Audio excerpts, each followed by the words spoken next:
Assalamualaikum warahmatullahi wabarakatuh. Alhamdulillah, salatu wassalamu ala rasulillah, amma ba'd. Kaum muslimin yang dirahmati Allah subhanahu wa ta'ala, masih membahas seputar perayaan Maulid Nabi.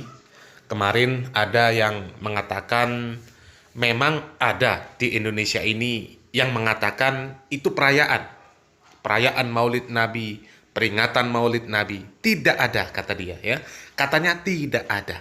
Kalau ada berarti itu Aidul Maulid. Ya, padahal Id sendiri artinya sesuatu yang berulang, sesuatu yang diulang kembali. Ya, bulan Rabiul Awal tahun ini dirayakan, nanti tahun-tahun berikutnya dirayakan kembali. Itu namanya Id, meskipun tidak dinamakan Id, dinamakan Yaumul Milad, dinamakan perayaan Maulid, peringatan Maulid dan sebagainya.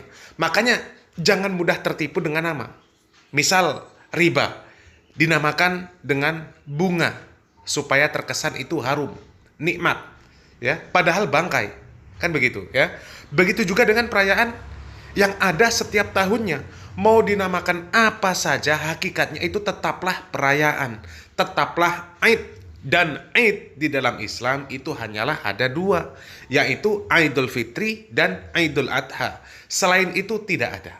Diriwayatkan oleh sahabat Anas bin Malik radhiyallahu an, qadima Rasulullah sallallahu alaihi wasallam al-Madinah wa ahlil madinati yaumani yal'abuna fihima faqala qadimtu alaikum walakum yaumani tal'abuna fihima fa innallaha qad abdalakum yaumaini khairam minhuma yaumal fitri wa yauman nahar. Ketika Nabi Muhammad SAW datang ke Madinah, penduduk Madinah memiliki 2 hari raya untuk bersenang-senang dan juga bermain-main di masa jahiliyah.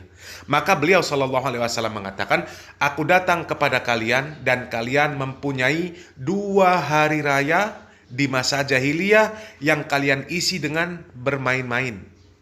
Allah telah mengganti keduanya dengan yang lebih baik, yaitu hari raya Idul Fitri dan Idul Adha. Hadis riwayat An-Nasa'i dan Ahmad, sanadnya ini sahih sesuai dengan syarat Bukhari dan Muslim. Jadi hari perayaan atau hari raya itu hanya ada 2 di dalam Islam, Idul Fitri dan Idul Adha. Yang ketika tiba hari raya tersebut, umat muslim ini diharamkan untuk berpuasa.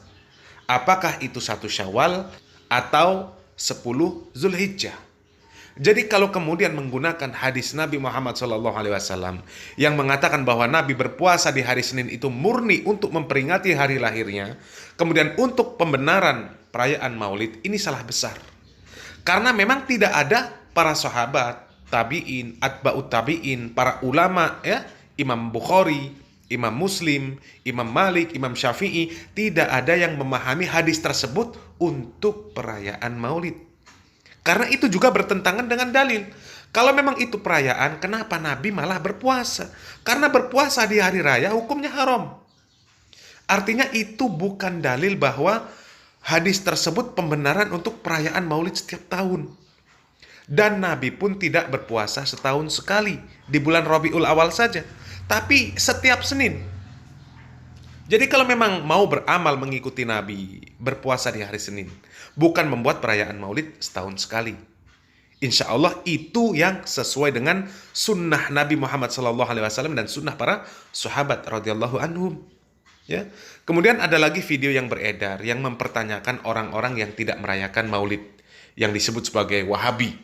Katanya Wahabi ini melarang orang memuji Nabi Muhammad SAW, tapi mereka memuji junjungan mereka. La haula wala quwata illa billah. Ini salah faham. Tidak ada yang melarang kita untuk memuji Nabi Muhammad SAW.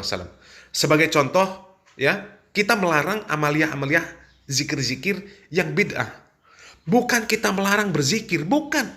Zikir subhanallah, alhamdulillah, Allahu akbar sambil jingkrak-jingkrak seperti orang kesurupan.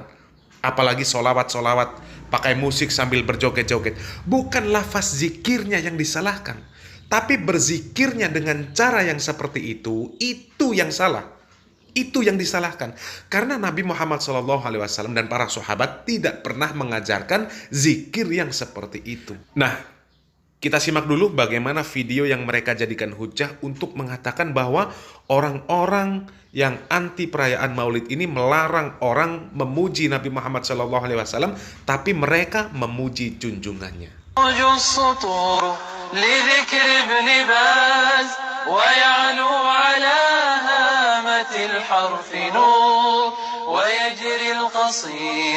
ليحكي الحياة حياة الإمام التقي الصبور تموج السطور لذكر ابن باز تموج السطور لذكر ابن باز ويعلو على هامة الحرف نور ويجري القصيد ليحكي الحياة حياة الإمام التقي الصبور. Nah, kaum muslimin yang dirahmati Allah Subhanahu wa taala, video ini kita tidak tahu dalam rangka apa, acara apa ya, di mana kita tidak tahu.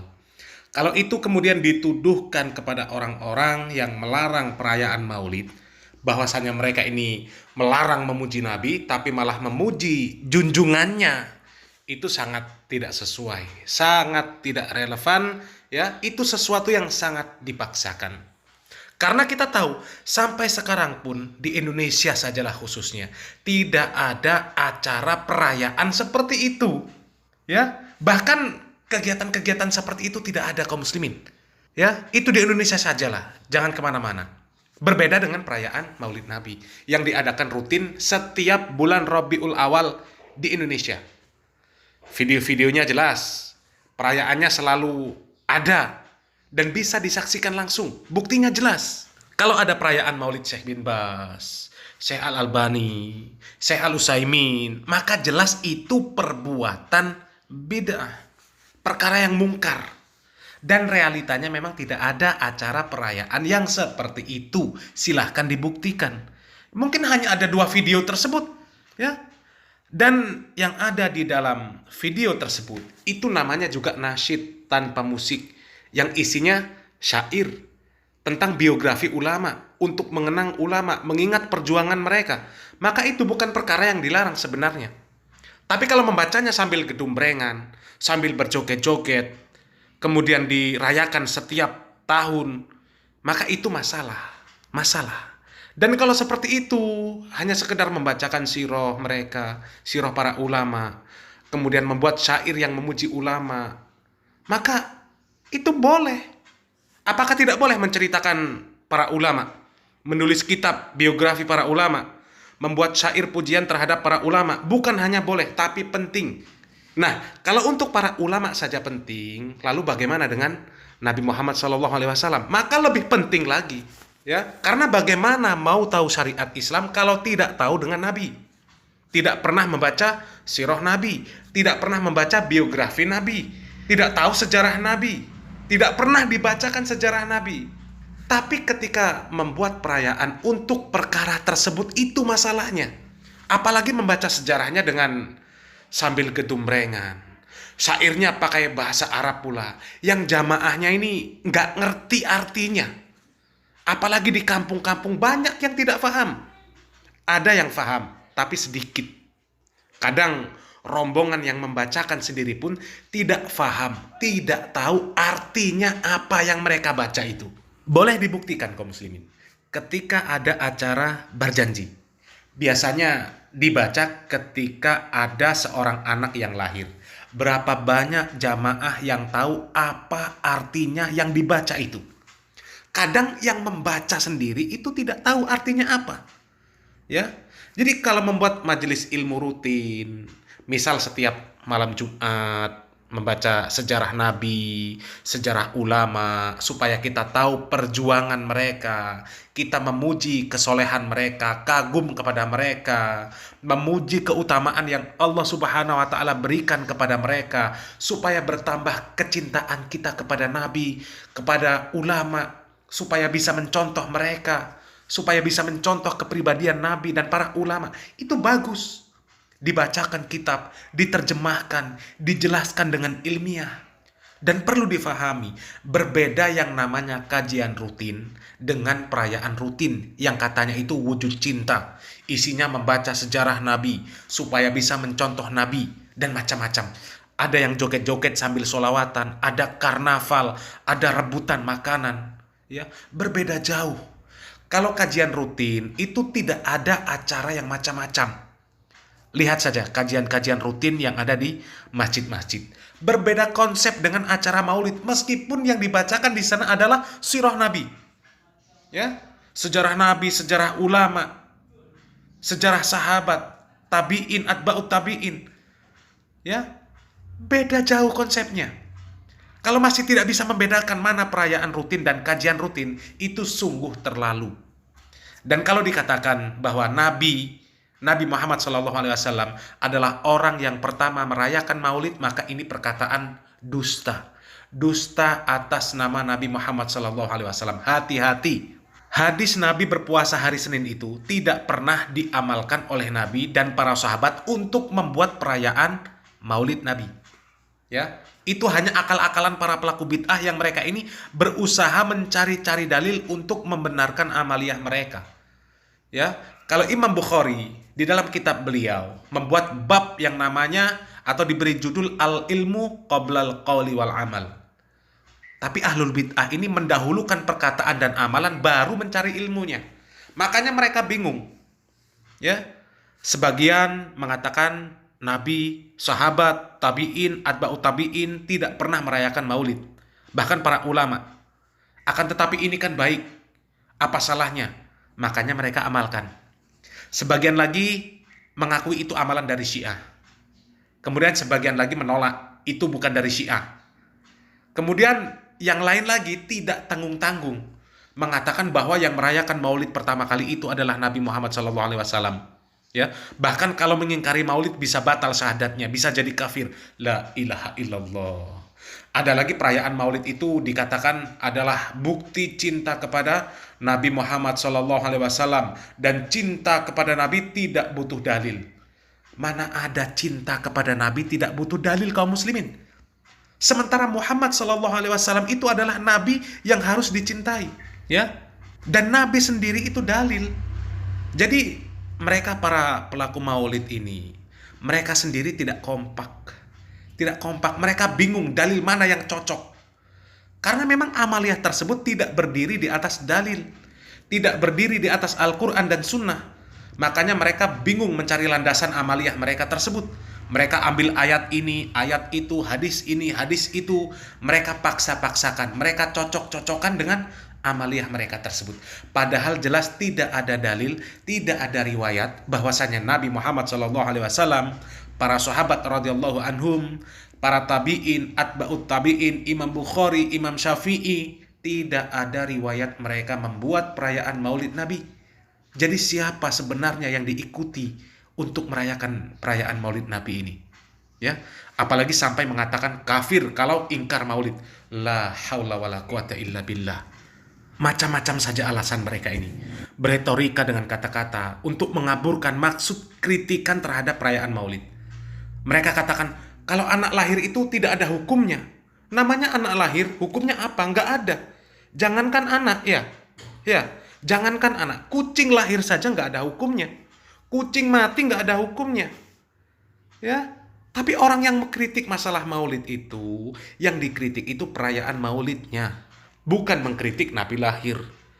Kalau Nabi lahir, itu juga nggak ada hukumnya. Apa hukumnya Nabi lahir?